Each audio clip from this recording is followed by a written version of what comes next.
এই light house পাহারা দিতে আপনাকে বছরে প্রায় 15 কোটি টাকা দেয়া হবে। চাকরিটা পেতে খুব ইচ্ছা করছে?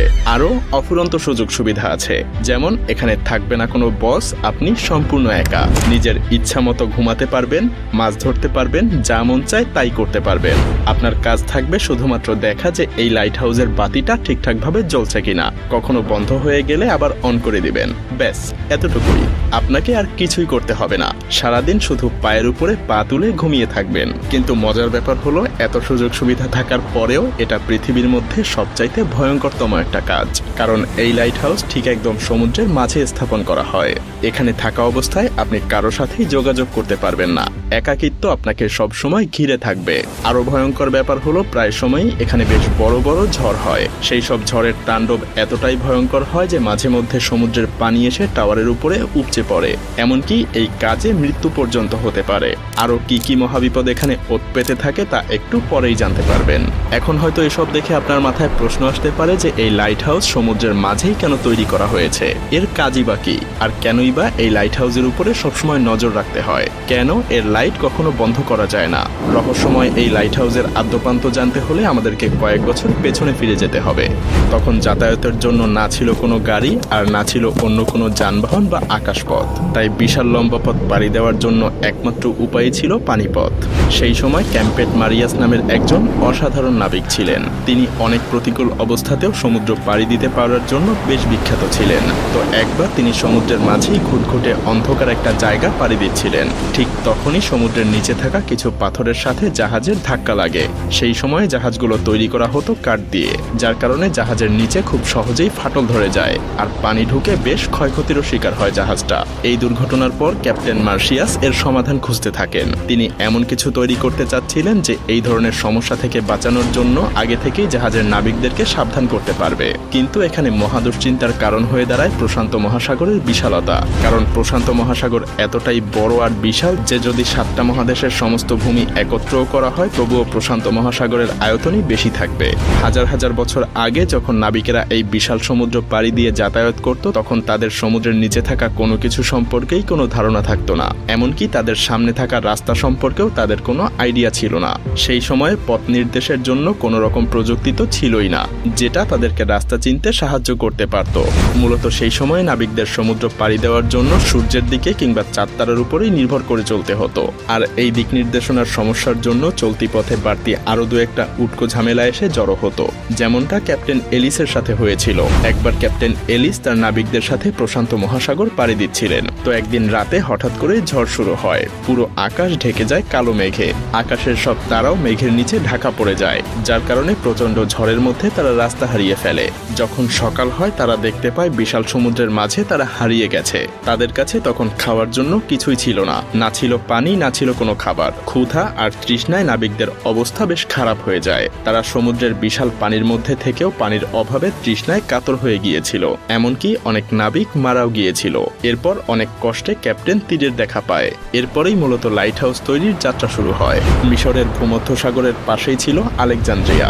সেই সময়ে সেখানকার শাসক ছিলেন টলেমি দ্য সেকেন্ড ফিলাডেলফিয়া। কিন্তু এই রাজ্যের জন্য সেই সময় সবচাইতে বড় সমস্যা ছিল তাদের অবস্থান বা লোকেশন। আপনি যদি এই ছবিটা একটু ভালো করে লক্ষ্য করেন তাহলেই বুঝতে পারবেন এই শহরের মধ্যে প্রবেশের জন্য এই জায়গাটা দিয়েই যাতায়াত করতে হতো। আর এই জায়গাটার আশেপাশে অনেক বড় বড় পাথর ছিল, যার ফলে এই শহরে বাণিজ্য করতে আসা জাহাজগুলো যখন এই রাস্তা দিয়ে পার হতো তখন খুব সহজেই পাথরগুলোর সাথে জাহাজগুলোর ধাক্কা লাগতো। আর এর ফলে কখনো কখনো এসব জাহাজগুলো ডুবে যেত কিংবা বড় ধরনের কোনো ক্ষয়ক্ষতির সম্মুখীন হতো। তাই দিন দিন এই রাজ্যে বাণিজ্যিক জাহাজ কমে যাওয়ার কারণে অর্থনৈতিক দিক দিয়ে বেশ পিছিয়ে পড়তে থাকে। টলেমি তখন তার রাজ্যকে রক্ষা করার জন্য সেই সময়ের সবচাইতে বিখ্যাত আর্কিটেক্ট সস্ট্রাসাস অফ সিনিডাসের কাছে ছুটে যান। তার কাছে এই সমস্যা থেকে মুক্তির জন্য প্রার্থনা করেন। দুইজন মিলে তখন একটা আইডিয়া বের করেন। পানির উপরে তারা এমন এক দুর্গ গড়ে তুলবেন যার উপরে থাকা আলোকরশ্মি সমুদ্রে থাকা জাহাজগুলোকে গাইড করবে। সেই সাথে এটা পানির নিচে থাকা পাথরের ব্যাপারেও আগে থেকেই সাবধান করতে থাকবে। সেই পরিকল্পনা অনুযায়ী সস্ট্রাসাস কাজ শুরু করে দেয়। কিন্তু তখনও তিনি ভাবতে পারেননি যে তিনি যা করতে চলেছেন সেটা একসময় পুরো পৃথিবীতে অন্যতম একটা সৃষ্টি হয়ে উঠবে, যা পুরো পৃথিবীতে আলেকজান্দ্রিয়ার বাতিঘর নামে পরিচিত হয়ে উঠবে। আলেকজান্দ্রিয়ার সেই বাতিঘরের উচ্চতা ছিল 384 ফুট। এটা পুরোটাই বানানো হয়েছিল সাদা মার্বেল পাথর দিয়ে। এই লাইট হাউসের মাথার উপরে সেই সময় প্রতিনিয়ত আগুন জ্বলতে থাকতো, যার জন্য সবসময় এখানে তেল আর কাঠের যোগান দিতে হতো। এমনকি এই বাতিঘরকে পরবর্তীতে পৃথিবীর 7ম আশ্চর্যের একটা হিসেবেও স্বীকৃতি দেয়া হয়। শুধুমাত্র এই উচ্চতার জন্যই এটা বিখ্যাত ছিল না, সেই সাথে ছিল এর অসাধারণ ডিজাইন। মূলত সস্ট্রাসাস সেই সময় আলোর রশ্মি বা তীব্রতা ছড়িয়ে দেওয়ার জন্য আয়না আর লেন্স দিয়ে একটা ডিজাইন তৈরি করে, যাতে করে এই বাতিঘরের আলো অনেক দূরে থাকা জাহাজের নাবিকদের পথ দেখাতে পারে। তো সেই সময়টাতে যখন এই বাতিঘর বা লাইট হাউসের নির্মাণের খবর ছড়িয়ে পড়ে, তখন নাবিকেরা যেন স্বস্তির নিঃশ্বাস ফেলে, কারণ এখন আর আলেকজান্দ্রিয়ায় আসার পথে তাদের আর পথ ভুল হবে না, পাথরের আঘাতে জাহাজও ভেঙে যাবে না। এভাবেই বাতিঘরের আইডিয়াটা পুরো পৃথিবী জুড়ে ছড়িয়ে পড়তে থাকে।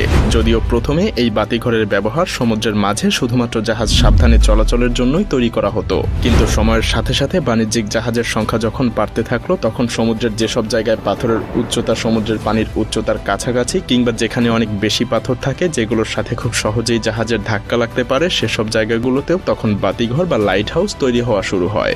যদিও প্রথম দিকে লাইট হাউসে সবসময় আগুন জ্বালানো হতো, কিন্তু এটা ঠিক ততটাও ভালো আইডিয়া ছিল না, কারণ এর জন্য সবসময় কয়লা বা জ্বালানি কাঠের যোগান রাখতে হতো। তখন অবশ্য এটা ছাড়া আর কোনো উপায়ও ছিল না। এরপর মোমবাতি কিংবা ল্যাম্পের ব্যবহারও করা হয়েছিল, কিন্তু আগুনের আলোর রশ্মি তো আর খুব বেশি দূর যেতে পারত না। ঠিক তখনই আবিষ্কার হয় বৈদ্যুতিক বাল্বের। লাইট হাউসগুলোতেও আগুনের পরিবর্তে বৈদ্যুতিক বাল্ব ব্যবহার করা শুরু হয়, কিন্তু তারপরেও এই আলো খুব বেশি দূর যেতে পারত না। এর কারণ হলো লেন্সগুলোকে বাল্বের পেছনে লাগানো হতো। তখন সেই সময়ের বিজ্ঞানীরা আবিষ্কার করেন যদি লেন্সকে সামনে বসানো হয় তাহলে আলো আরো বেশি দূর পর্যন্ত পৌঁছাতে পারবে। কিন্তু সেই লেন্সগুলোতেও বেশ সমস্যা ছিল, কারণ তখনকার লেন্সগুলো ছিল খুবই মোটা। আর ঠিক তখনই ফ্রান্সের একজন বিজ্ঞানী ফ্রেসনেল তার বিশেষ এক ধরনের লেন্স আবিষ্কার করেন। তার বানানো এই বিশেষ লেন্সের মধ্যে দিয়ে আসা সমস্ত আলো সরাসরি গিয়ে একটা পয়েন্টে মিলিত হতো, যার ফলে আলো খুব সহজেই নির্দিষ্ট একটা পয়েন্টে অনেক দূর পর্যন্ত পাঠানো যেত। বর্তমান সময়ে প্রায় সব লাইট হাউসেই ফ্রেসনেলের সেই লেন্স ব্যবহার করা হয়। লেন্সের এই আবিষ্কার লাইট হাউসকে এক নতুন রূপ দিয়েছিল, যে কারণে এখনও সমুদ্রের বুকে জাহাজগুলো নিরাপদে যাতায়াত করতে পারে। কি লাইট হাউসের ভয়ঙ্কর এই দিকগুলো জানার পরে আপনার বুকের ধুকধুকানি আরো বেড়ে গিয়েছে? হ্যাঁ, আর এজন্যই কোনো স্বাভাবিক মানুষকে এত পারিশ্রমিক দেওয়ার পরেও নির্জন এই লাইট হাউসে থাকতে চায় না, কারণ কেউ কখনোই নিজেকে এই ভয়ঙ্কর এবং নির্জনতার মাঝে হারাতে চায় না।